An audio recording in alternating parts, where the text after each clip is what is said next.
Hey, Football Guys family, wanted to direct your attention to this great show with our friends, IDP guys, talking about some big picture IDP issues. We appreciate having you as part of our IDP community and our fantasy football community. You're always the best to serve. Check this out. We'll be back once a month with these wonderful collaborative shows. NFL defenses continue to evolve. Three-down linebackers are becoming more and more scarce, right? That and more this week on the IDP Blitz. Let's go.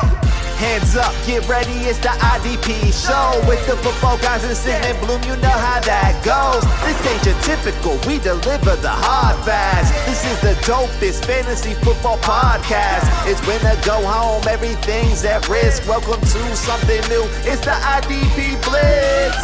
When I go home, everything's at risk. Welcome to something new, it's the IDP Blitz.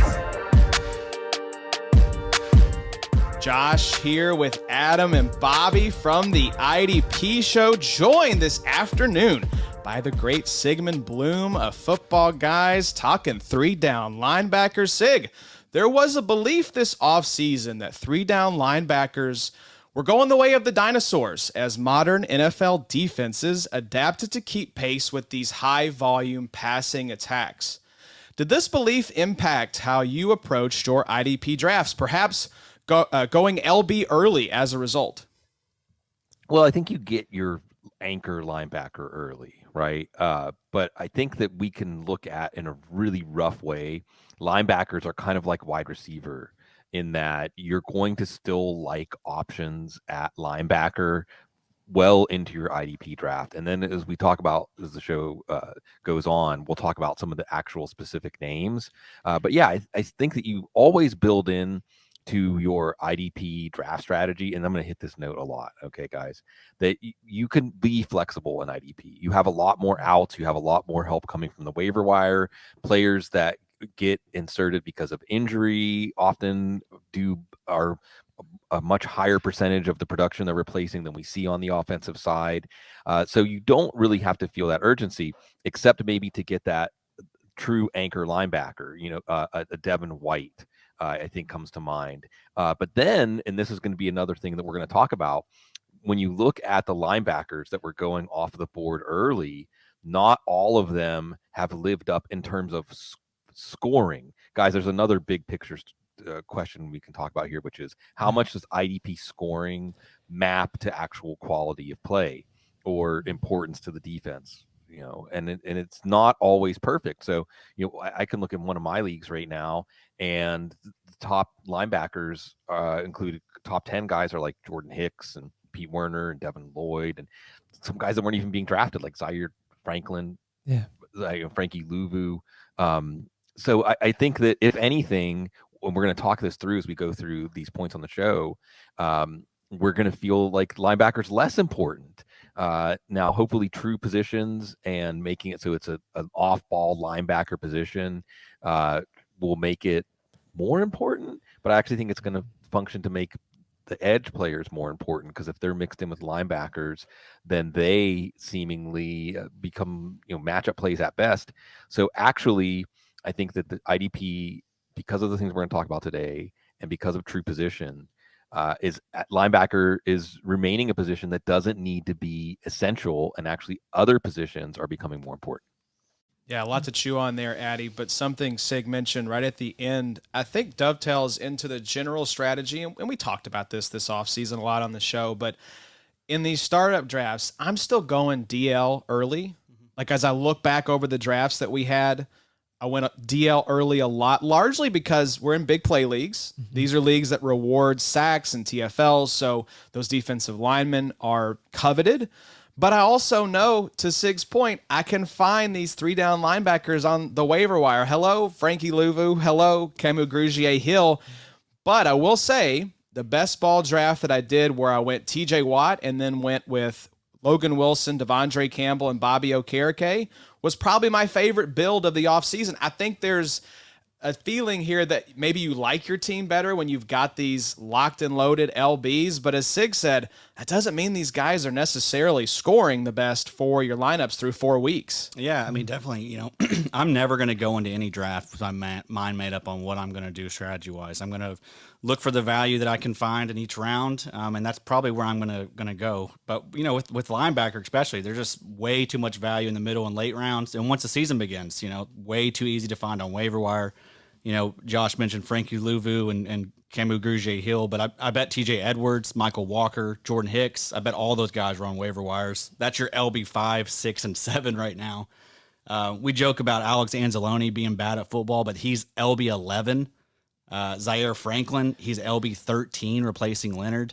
Divine Diablo, Pete Warner, both those guys are averaging 10 tackles a game. Jacob Phillips looks like he's going to be an LB 2, LB 3 for the rest of the season. It's just way too easy to find linebackers, and this idea that it's, you know, harder than ever, sounds like a bunch of hogwash to me. I know, that's what I was going to say. None of these names that you're reading off were names that were up in lights necessarily as we went into the season, Bobo. So I'm curious, did this impact your strategy? Were you going DL early? Were you planning to grab linebacker off the waiver wire like Addy was? Not necessarily. I mean, I think exactly kind of what Sig said, that you do kind of want your one LB early.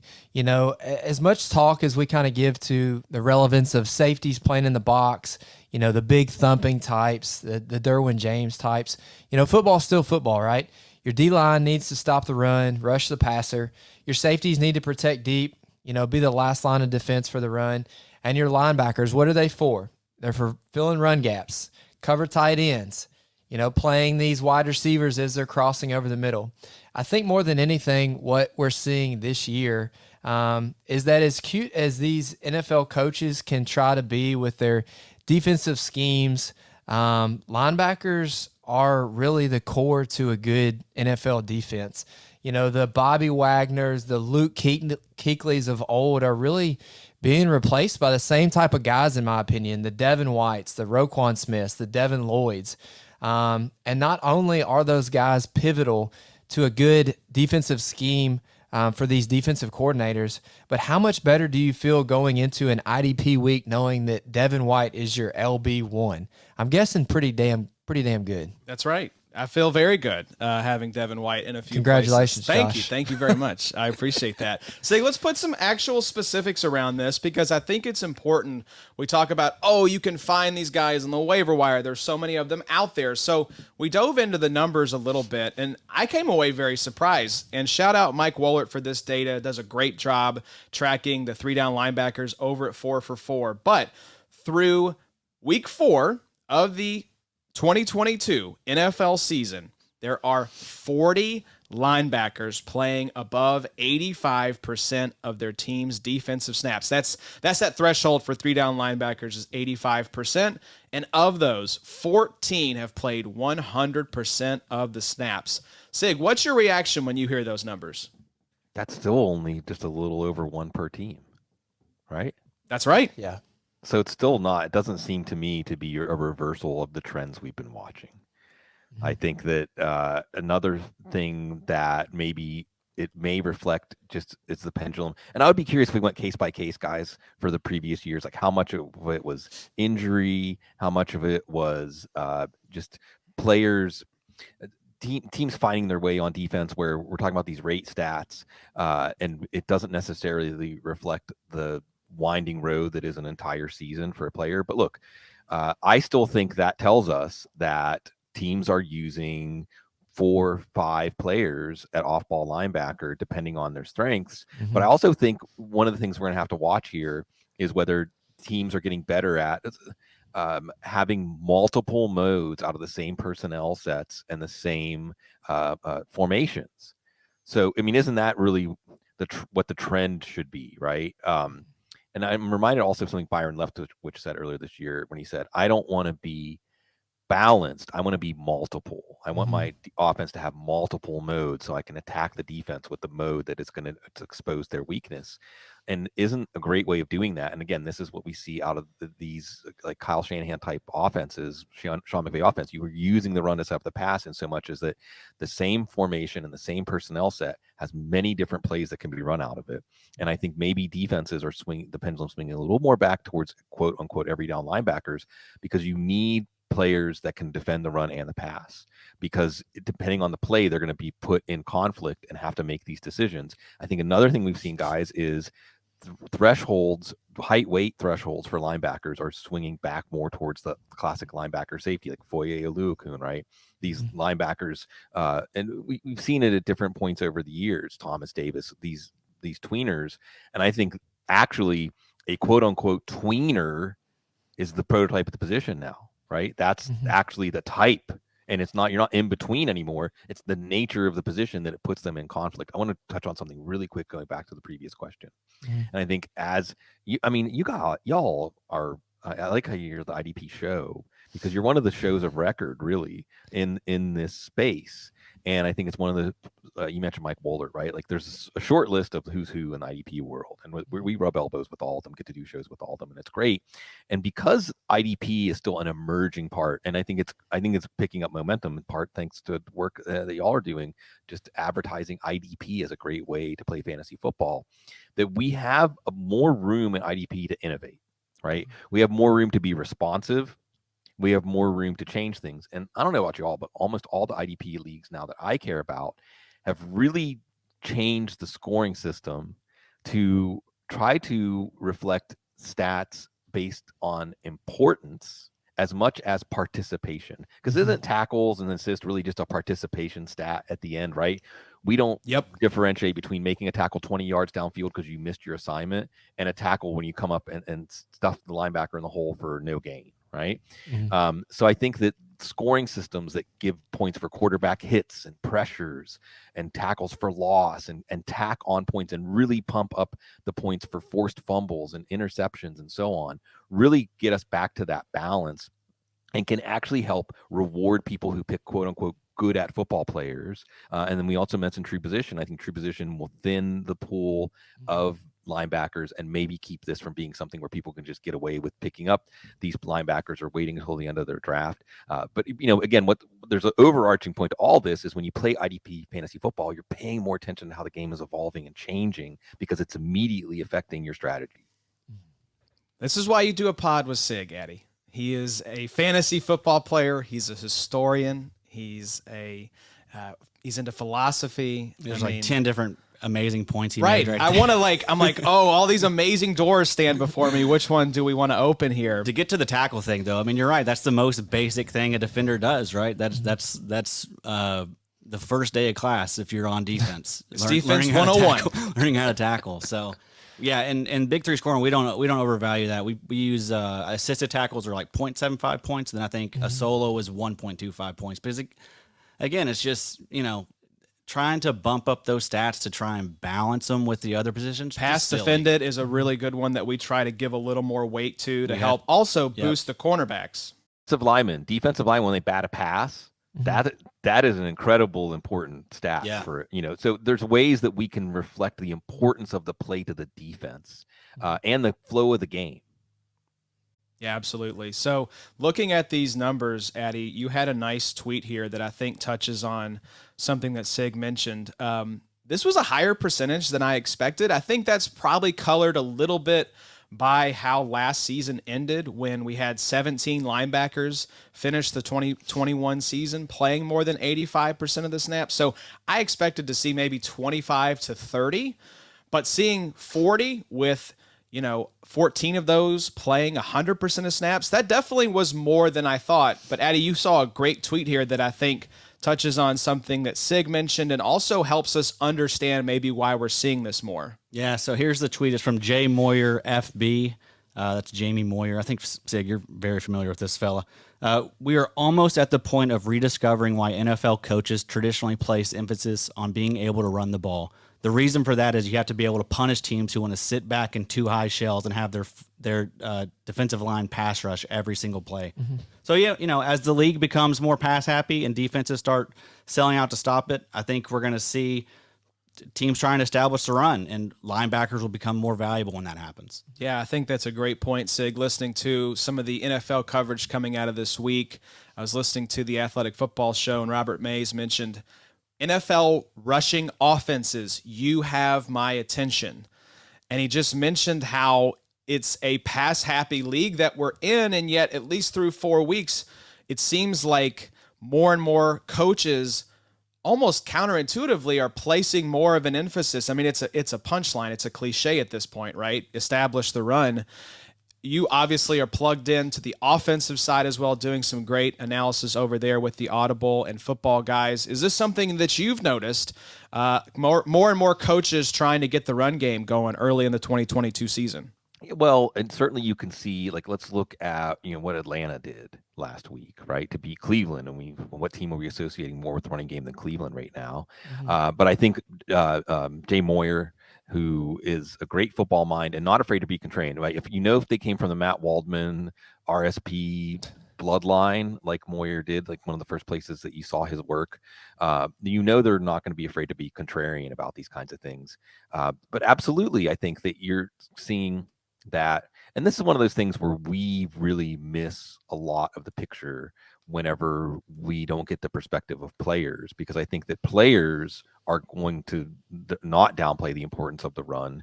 I think there's a lot of different things that play into it.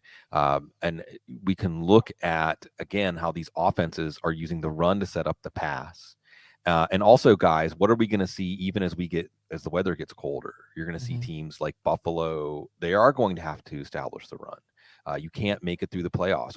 Obviously, Baltimore, even everything that Lamar Jackson's doing, they're getting some players back. They're going to need to establish the run. So I think it comes down to one of those situations where not every team can be Miami with Tyreek Hill and Jalen Waddle and wear defenses down by making them run. Just making them run and run and run. And then by the fourth quarter, like we saw Baltimore's defense, I think that in some ways, you're going to, I always like to think of it, guys, like a video game, right? You have your power bar, your health bar. And whenever you run the ball, those little bars get smaller for the players in the front seven of the defense, right? And for offensive linemen, yeah, they want to run the ball. Offensive linemen, yes, please. Yes, I want to tee off on somebody. I don't want to be on my heels. I don't want to be preventing. I want to be flattening somebody, right? I want to be putting hands on someone and making them remember me. So I think that there's a lot more that goes into it simply than EPA or whatever metric we've come up with that has pushed things more pass heavy. And it's always going to be a pendulum. It's always going to be a pendulum. Last thing I'll mention, y'all are very indulgent because I go on and on here. We love it. Please keep going. Yeah, no, there's a good piece. Chuck Klosterman wrote a piece that was part of his collection of short stuff he did. I think it was called Eating the Dinosaur or something like that. I can't remember what it was called. But you can look it up because it was part of ESPN.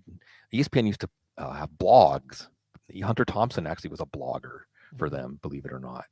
I don't know which shows I've mentioned this on. I'm sorry if I've already mentioned on yours. But Chuck Klosterman laid out, like, why football, right? We're all obsessed with football, right? Why football? He said, basically he laid out that even though, and maybe this is changing, at the time he wrote it, maybe 15 years ago, this was more true, like the audience of football is conservative. Football itself is extremely progressive, right? Football is like, hey, whatever you can do with 11 guys and you make sure that you adhere to these rules, if it works, right? The A11 offense. And what do we always hear, guys? It's a copycat league. It's a copycat league. It's a copycat league. And what that means is you're going to have this evolution process, but also it has a pendulum effect where whatever works is going to proliferate and more teams are going to do it. And even through things like coaches getting hired, right? Successful systems get coaches hired and promoted, which means they're going to implement those systems on more teams. And then teams are going to have to find ways to stop that. But the ways they come up with to stop that are going to have their own flaws. And the smart teams, the early adopters, are going to figure that out first. And the pendulum will continue to swing back and forth. So it's a circle. It's not a straight line when we talk about how the NFL ebbs and flows. Yeah, Addy, I don't want to be trying to tackle Derrick Henry in 10-degree weather in Nashville come December. No, he looks like he's back. He looks very good. I got to watch him demolish my Colts this weekend, and I thought, man, Derrick Henry looks really good. I mean, he might have. Is he the reason that Okereke got benched? It may have been. He may have put Okereke on that bench, but you hate to see it. And you're right, Sig. It is this sort of pendulum that swings. I'm curious now with some of the factors that we've mentioned. Are we seeing the swing back towards more 3-down linebackers, different body sizes, a lot of interesting trends to keep an eye on here as we move forward?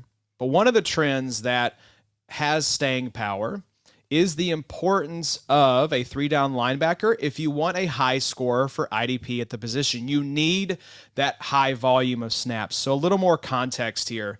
Of the top 12 linebackers in 2021 by Big 3 scoring, 11 of them played more than 85% of snaps. Jordan Brooks played 87%, but of the other 10, all of them played 95% or more of their team snaps. The only linebacker who didn't crack 85%, the LB1 on the season, Micah Parsons at 84%. Talk about a freaking outlier. So simply put, a 3-down linebacker gives you the best chance at rostering a top scorer at the position. But given what we've seen so far, Sig, I want to start to put a little bit of kind of application around these numbers. How are you handling your top linebackers in season? Are you holding them a little tighter, or are you more open to moving them knowing you can likely find a replacement? Yeah, I think you have to be more open to moving them, right? I mean, you can just look at the top linebackers to date. And again, scoring systems, because they vary, are going to make everybody's rankings a little bit differently. But again, we mentioned some of these names already. Jordan Hicks, Devin Lloyd, Pete Werner, Zaire Franklin, whose door's closing, maybe. Frankie Louvu, should have had 2 pick sixes already this year. Michael Walker, Alex Anzalone, you guys mentioned. TJ Edwards was in a new role. Depending on how much you weight sacks and pressures and things like that, Alex Highsmith, at least on a game, you take the highs and lows together. Drew Tranquil, Rashawn Evans. Again, these are all based on either players on the rise who we didn't know how good they were going to be this year, or uncertain situations, right? We still had Deion Jones figuring somehow into the Atlanta linebackers right up until they put him on injured reserve. So I think that what you're seeing, and that all of those guys are like linebacker 1, linebacker 2s, and none of them were going in the top 10 or 15 linebackers in our draft. None of them. Not that those players are worthless, right? I mean, if you took Devondre Campbell, if you took CJ Mosley, Oluokun, then Miles Jack was going a little bit earlier this year with his move. They're working out for you. But I think that you can see, and you bring up the participation stat in terms of snaps, and it's an important thing to point out. And again, I think this circles back to the idea of weighting scoring so that the importance of the play is reflected as much as just simply participating in the game, which I think is where we get more to tackles and assists.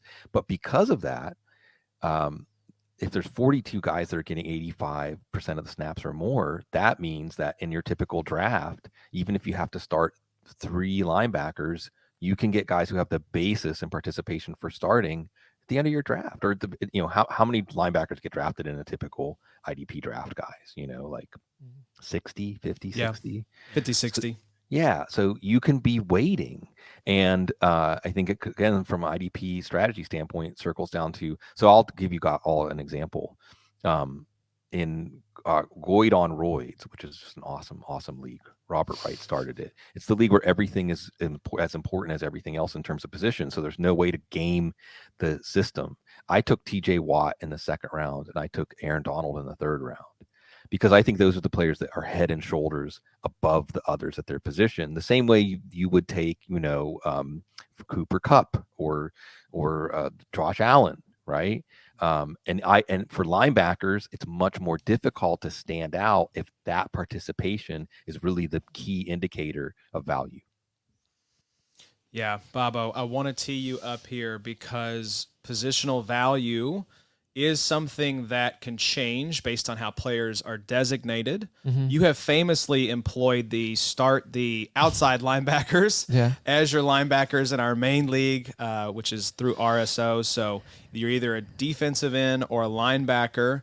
But you've seen a little bit of a shift this offseason, never one to shy away from a trade. I feel like your philosophy has changed a little bit on moving linebackers in season. Well, me and Adam have a little bit of a cheat code because we have seen both worlds. We are true position in our main league, the XFFL, where your Hassan Reddick, Harold Landry, Matt Judon types are still linebackers.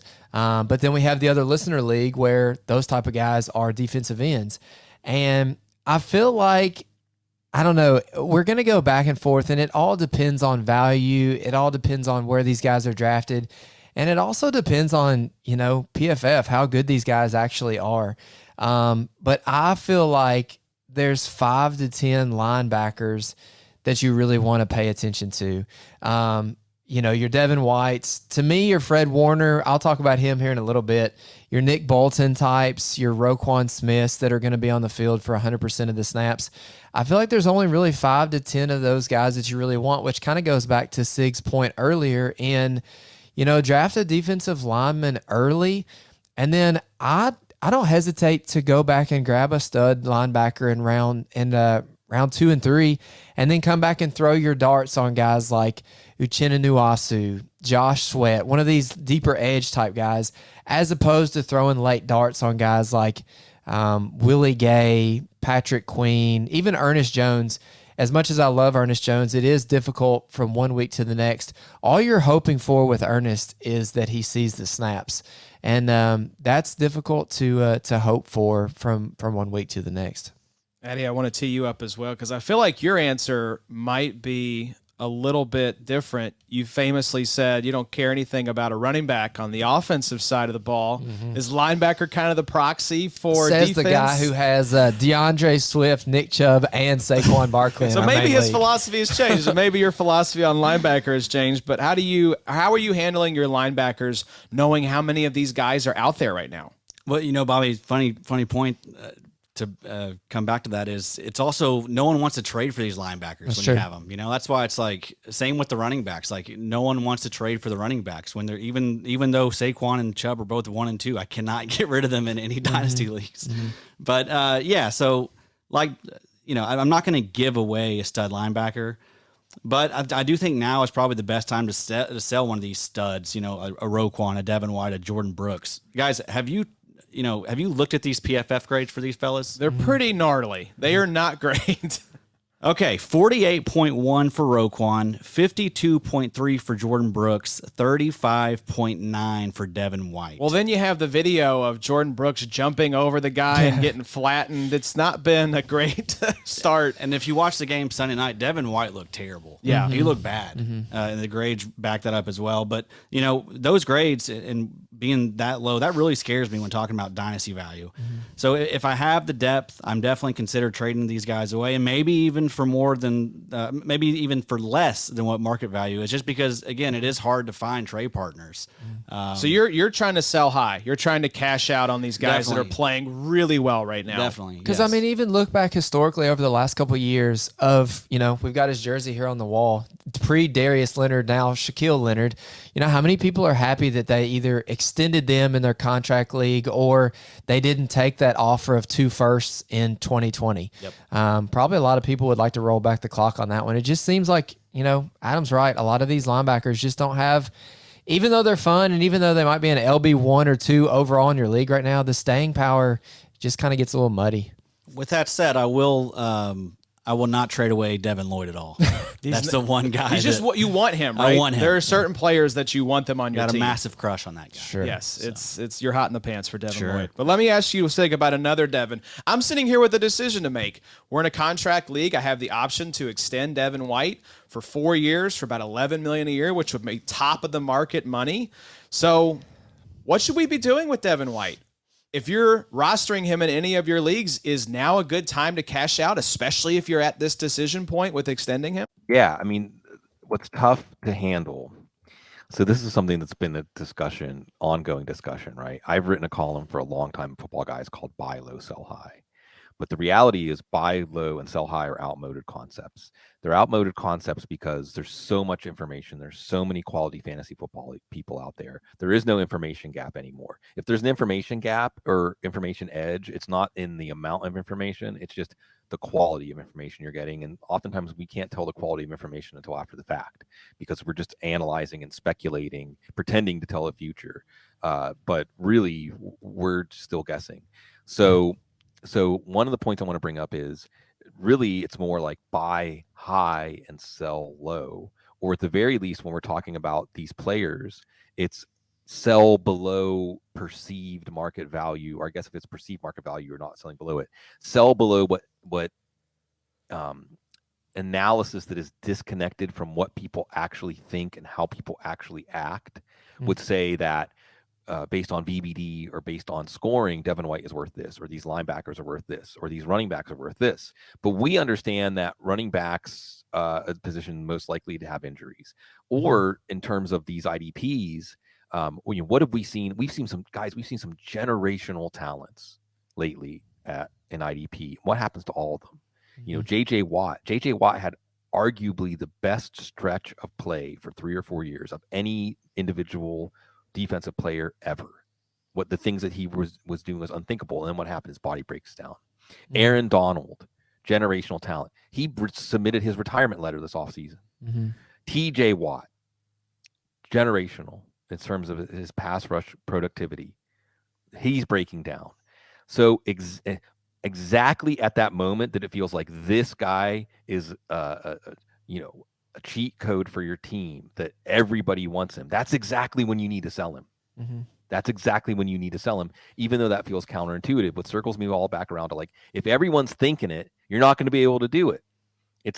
So absolutely, this is the time to sell Devin White, because as we're talking about, guys, you're not going to get 100% of the value in a trade. You may be lucky to get 75 cents on the dollar in terms of the actual bottom line value for your fantasy team week to week. But in terms of a long-term team building strategy, you just see how quickly these guys fall out of favor. I'm going to bring up Blake Martinez now, right?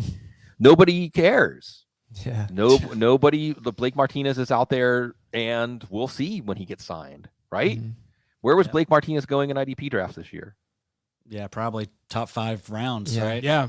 Yeah, and the league is saying, like, we don't think what he offers is that valuable or scarce. Yeah.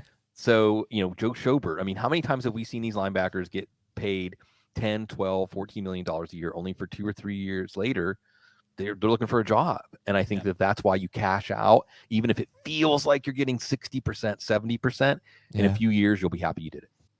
All eyes pivot to Micah Parsons. As Sig is reading down this list, that feels like the next guy, right? Yeah. This sort of locked and loaded guy, Devin White, sort of along the same lines. But yeah, the Blake Martinez thing is funny. It's like, anybody want to sign old Blake? Old Blake will work for $1 million, and nobody wants to give this guy a job, Addy. I know, and now that's a fun situation there for IDP managers. Yeah, right? I mean, God, Devon Diablo. I know. Perryman. Jayon Brown, and we got Blake Martinez. Welcome aboard, bud. Cool. Is he officially signed with the Raiders? I'm pretty sure. Yeah. I know it was rumored, but that was his former DC. That's right. That's where I thought he would end up. Yeah. The Patrick Graham connection makes sense. Wow. Yeah, I've Back Josh from the Future Stradamus. boys. Hey, Back from the Future, and this is a great episode. So, but let's move down to sort of a forward-looking question, Sig. And then we're going to wrap up after this one with a nice, fun Dynasty discussion. But I want to spin forward here and talk about, what are we doing with this information? This is the time of year where I feel like managers start to either look to the future, they pack it in, they start selling off assets for picks, or they load up to make a championship run. So as we're thinking about how we're going to approach next offseason, we'll revisit the stats in December to see how it looks compared to the end of last season. But let's play a game, Sig. Let's say 25 linebackers finish above 85% of snaps for 2022, which would be an increase of 8 from the previous season. What effect, if any, does that development have on your strategy in IDP drafts next offseason? Yeah, I think we just keep circling back to this idea that linebackers in IDP in general. I've been playing IDP Fantasy Football for 20 years or so. And even way back when, before any of these changes started, before defenses started using 15, 16, 17 players, or nickel was the base defense. Guys, back when we used to be able to say, this is a base defense. That's right. Yeah. Those days are gone. Remember baby. that? Yeah. Even then, you always knew in the back of your mind that there was help coming. There are reinforcements coming on the waiver wire. And again, maybe one of the things we can do to change this is weight stats so that the importance of the play to the defense is reflected in the scoring as much as just being out there on the field to tackle the guy who, because your defense can't stop anybody, you get all of these tackle opportunities. And that's how we end up with these situations where an IDP stud is not really somebody that teams are interested in paying money for, like Blake Martinez, because it's the quality of the contribution as much as the quantity of it. And, we're seeing with somebody like Isaiah Simmons that sometimes the quality of linebacker against the pass can take them out of those opportunities, and it reflects on them poorly in IDP leagues, but actually they're more valuable to the team. A tight end stopper, right? A tight end stopper is going to keep a quarterback from throwing to a tight end. That's not going to be reflected in the stats anywhere. So I think that another point I'll circle back to is how many, and then we're 4 weeks in now, so we have enough data to say, hey, how many of the top 20 or 25 linebackers are players that were drafted in the top 20 or 25? It's a very low number. So all of these things are going to remind us that you break ties against IDPs in drafts. And I think that should always be your strategy until IDP Fantasy Football changes to punish people who do that. Yeah, there's a disconnect still, Addy, between the players that are good for NFL, good for IDP. Right? A lot of very good NFL players, at least to start this season and going back, every season before this, as long as IDP has been in existence, there still exists that disconnect because we can't truly measure with IDP players like, for instance, Fred Warner. Fred Warner has been the topic of more should I drop this guy conversations than any other highly drafted, at least linebacker that I have seen thus far. And I showed this data to John Macri. I wanted to get his takeaway, and he said, this is a reinforcement of not spending high picks on linebackers because they're so plentiful. The sting that we're feeling right now is if we spent a high pick on a guy like Fred Warner, that he's not producing. And suddenly this asset that we took very highly, that we put a lot of draft capital into, is crapping the bed for our team. He said something very interesting. You don't hear people asking about dropping Nick Bosa, Myles Garrett, or Max Crosby if they have a bad stretch. The early pick on a linebacker, especially when there are tons of them out there, it adds this unnecessary frustration when they don't perform. So if these trends continue, I am just going to be doubling down on taking that stud DL early and then just planning to grab linebackers off waivers. Now, unless it's best ball. Best ball, especially draft and done like we did this offseason, Addy, this is a situation where you want to go LBs early and often and grab those guys because you can't play the waivers. But if the waivers are open and you can pick guys up, I think that if this continues to go the way we're seeing it go, it only reinforces sort of the attitude and the philosophy that I had this offseason. Yeah, I agree. I mean, I don't have much to add there. I mean, that's a good one, Josh. Thank you, Eddie. Really I good like response. I like when you make me feel smart. Baba, what about you? If we end up seeing more 3-down linebackers at the end of this season, does anything change for you in terms of your drafts next offseason? Probably not.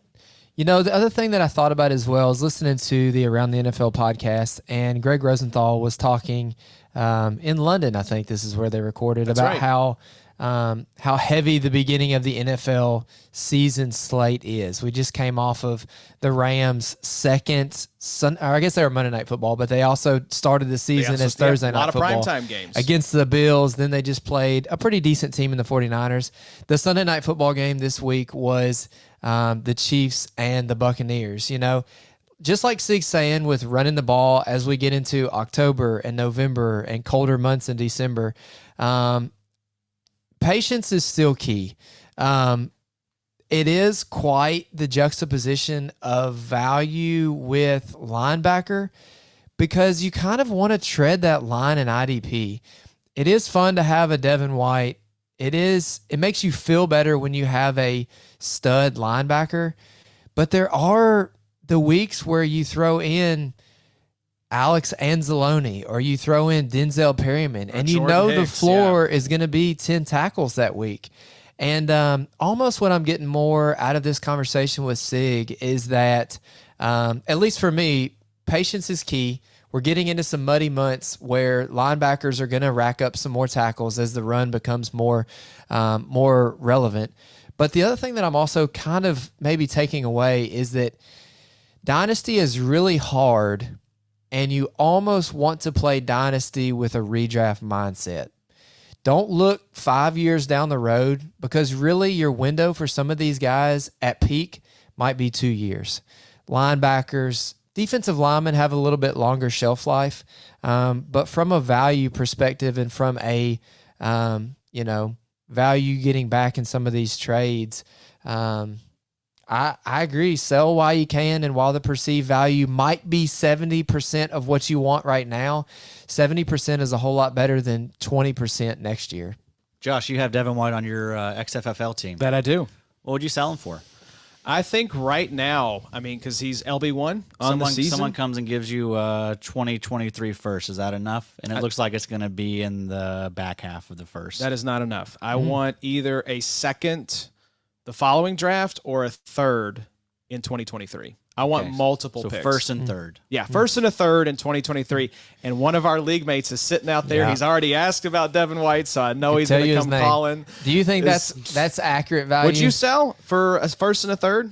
For a first and third, yes. Yeah, that feels about right. And if I'm stacked, and depending on where my team is, if it doesn't look like I'm going to be contending this year, I'll probably sell him for a first if that's the best I can get. That's right. I think you just want to churn those guys out and get in stack as many picks as you can. That's right. Get as many darts as we can throw at the dartboard. Because we can find, again, we mentioned 20 linebackers that weren't even probably drafted. Exactly. In most leagues. Yeah, a lot of these guys are probably out there just floundering on these waiver wires that we can't scoop them up in these best ball drafts, and it's just kind of sad. But let's close out here with a dynasty-focused question, Sig. Bobby mentioned dynasty. It's tough in these streets to figure out which IDPs do we want to hold tightly and which ones should we be looking to ship off. So let's end with some linebacker dynasty talk, and we'll tee you up first, good sir. Who are some linebackers you're targeting in your dynasty leagues? Yeah, and I think that this is going to be it's a straightforward answer, and I want to go back and invoke some of the players we've talked about too, like Devin Lloyd and Micah Parsons. And you can think of this career curve, right? And you always want to be buying when they're just on that beginning of the upslope of their career curve, and you want to be selling at the peak, which is exactly when it feels like you shouldn't sell, right? This is the Devin White conversation. So it makes sense to me that if you're making trades right now, what you hope is, and again, something from playing IDP Fantasy Football for a long time, the hardest thing in the world is to trade defense for offense. I'm glad you all are talking about it, at least in terms of draft picks, because defense for offense, it just, it almost feels like you're robbing your team of upside when you are trading away someone in Joe Bryant terms that has their position, 6, 7, 8 points a game better than replacement. And you can't even get an offensive player who gives you 2, 3 points over replacement because of the nature of the imbalance of how people view the value of the players. The same thing that happens in our IDP drafts. And that's why it's refreshing that some of the IDP leagues I'm in, that the scoring has changed so that you really are considering Aiden Hutchinson or Travon Walker next to some of the offensive players, Breece Hall, when you're at the top of your draft. And that, again, changes the calculus of what these draft picks are worth. And another thing I think you can do, going back to your Devin White trade conversation, is you ask them to throw in somebody like a Frankie Luvu or somebody, maybe not because his scoring's been so high, get that producer, because people aren't going to be attached to them, even though that player has been valuable. So get draft picks and get replacement players. Now, the players I'm trying to buy right now, hopefully we're far enough into the season that some of the draft picks from this year are not feeling as essential because they're not contributing to your team. So I'm going to be asking about players like Nakobe Dean, Channing Tindall, Brian Asamoah, Kayvon Thibodeau, some of these players that have not been doing anything for your team yet and not anything on the horizon. And then you can even look at maybe some second-year players, especially, and I hope that true position becomes a thing, because Joe Tryon, Chwinka, Jalen Phillips, these guys as linebackers are not that exciting unless you're really waiting quarterback hits, pressures, as you should, sacks.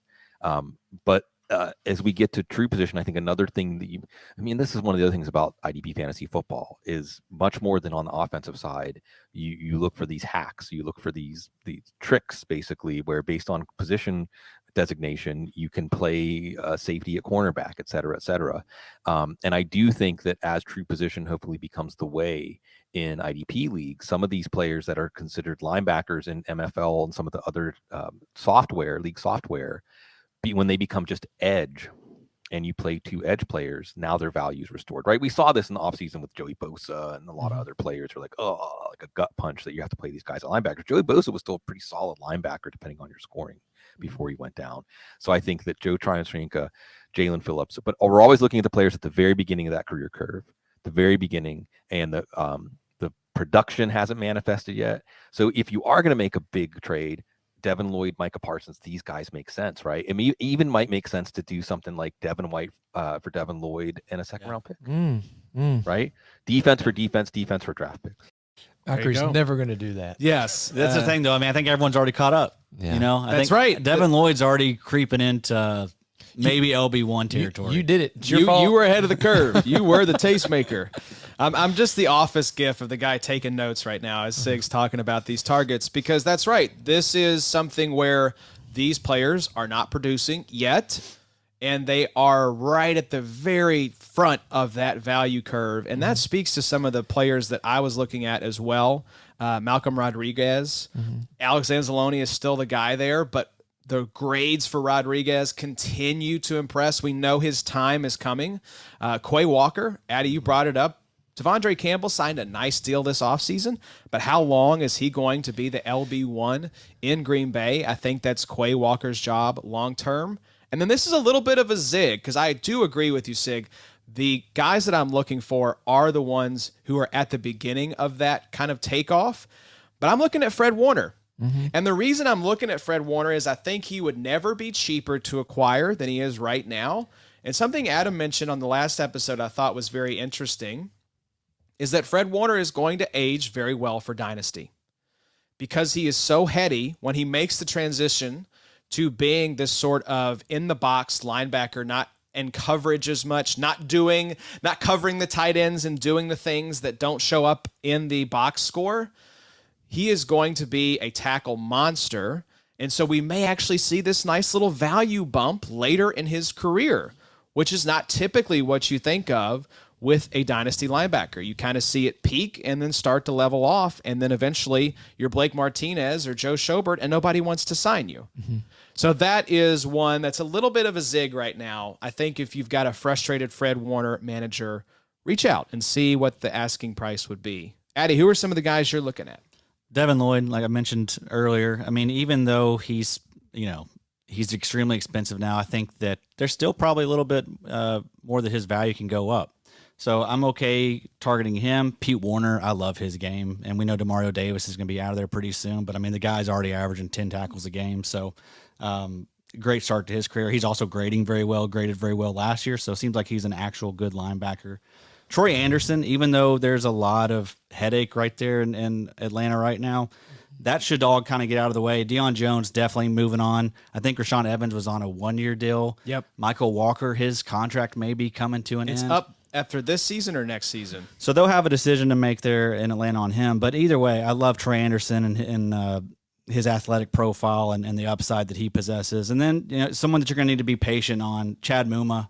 I think Foye Oluokun could be another one of those types that doesn't finish his contract. Not an actual good linebacker, could get cut early.